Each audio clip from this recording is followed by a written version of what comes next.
How do I get a food import license in the UK? Well, if you're looking to import food, which is something that a lot of people are doing nowadays and starting food businesses, you're going to need to know these 7 specific things in order to make it legal and to make sure that you're doing the right thing when you're importing food and how to get those licenses. So definitely hit the subscribe button. Welcome to Marketing Food Online UK. It's Damian Roberti. I am a food entrepreneur and I am not new to YouTube. I've got tons of great channels here all about food entrepreneurship for everyone globally. And I just launched this brand new channel. So if you are in the UK wanting to start a food business of any kind, you definitely want to watch some of the content that I've got coming up very soon. So definitely hit the subscribe button. Let's dive right into it. So if you want to actually import food into the UK, this video, I'm going to actually give you those 7 specific things, as I mentioned in the introduction. If you're thinking about doing that, you don't want to skip this process.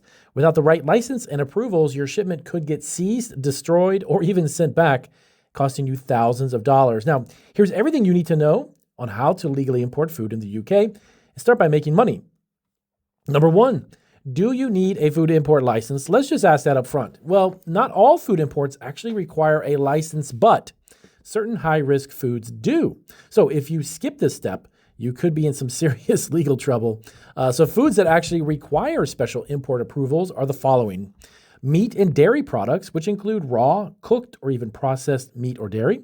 Now, fish or any type of shellfish, you'll need a health certificate for that as well. Eggs and honey, yep, even these actually have rules dedicated to those. Organic products need organic certification approval. Nuts or seeds or spices. Now, certain high-risk ones require additional checks as well. We're going to cover all this, by the way, in this video. Next up is fruits and veggies. Yep, depending on the origin and the risk level, you're going to need that as well. Now, here's a really quick tip. Always check the UK Border Target Operating Model, that's the BTOM, for the latest import rules, because from time to time, they may update them, and they also change them, and there's certain requirements that may change over time. All right, so number 2, let's get right into this. Now, get your business registered. Now, you can't skip this step. So before you actually import anything, you must register your food business with your local council, by the way. Now, this is free, and it takes about 28 days. So you want to do that about 30 days, so about a month before you do this, before you begin to import anything. Make sure that that's taken care of. You want to get an EORI number. Now, this is an Economic Operator Registration and Identification Number. Now, you'll need this for customs declarations at any point in time during this process. Now, understand also HACCP regulations. Now, these are Hazard Analysis Critical Control Points. Now, it's kind of a fancy way of kind of saying make sure that the food is safe during the whole process. Now, you can apply for your EORI number, by the way, at the government.uk website. And that's something that I believe is free, if I'm not mistaken. Number 3, check if your supplier has the right documentations. Now, you want to avoid your shipment getting stuck at the border. Well, you definitely want to make sure your supplier provides the following: health certificates for animal products like meat, dairy, or fish. And you also want to make sure that you have organic certification. So if you're importing organic foods, you definitely need to have that. And suppliers HACCP compliance, if that's required, depending upon the type of food. Now, here's a warning really quick. If your supplier messes up, you are actually responsible for the rejected shipments. Now, I know that may not sound fair and all, but that's how business works. So you want to make sure that on your end, you have everything from them. Always verify those documents before shipping, okay? Next one up, number 4, is submit an import declaration. Now, do this or your food actually won't arrive. Now, before you land in the UK, you must submit an import declaration and use the Customs Declaration Service, the CDS. Now, how do you do that? Well, you want to use a customs agent, recommended, of course, or you definitely want to submit it yourself via the UK's Customs Declaration Service.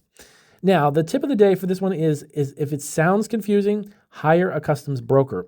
They'll actually be able to handle all the paperwork for you, and they may cost a little bit more, but to be honest with you, it's well worth it if you're very confused as to what is needed.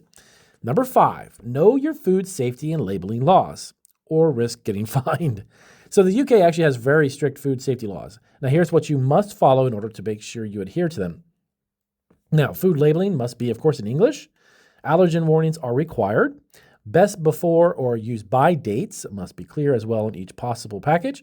Traceability records are a must. Now, this is actually where the food came from and how to get it here. So that actually is kind of a paper trail. They want to know, where did you get it? What was the process all the way to getting to you? You definitely don't want to get caught, by the way, with illegal labels. Check UK food labeling laws at the government.uk food labeling rules section as well. So number 6, Where will your shipment arrive? Well, border checks, of course. Now, if your food is, of course, high risk, it may have to enter through a border control post, which is known as the BCP, for checks. Now, they want to check if your food requires BCP entry. Well, there's also a place you can check. That's the Border Control Post list. That's actually online as well through the UK website.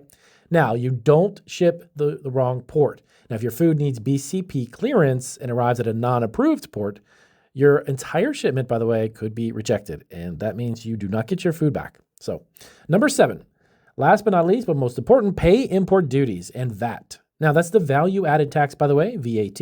Yes, it actually does cost money. Importing food is not free, as everyone might think, but you want to be ready for the following. You want to import duty, depends on the product and of the origin of the country. The VAT, which is about 20%, if I'm not mistaken, unless your food is 0 rated, like unprocessed meats or fruits. You also can check the UK tariff rates at the UK tariff database. That's online as well. It makes it very simple for you to double check.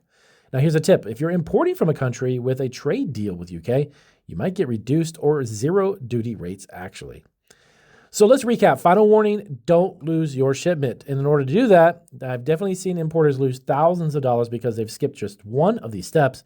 Don't let that be you, okay? Register your business, of course. Get your EORI number. Check food safety and labeling laws. Get the right import documents and duties. Make sure you have the right ones. There could be a little bit confusing, but I gave you the resources. You can check them out.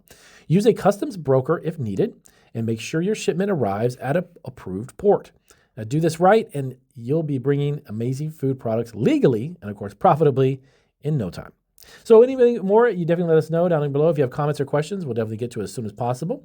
If this was helpful, definitely give us a thumbs up. We're going to have a ton of great content, so definitely subscribe, and I'll see you on our next video.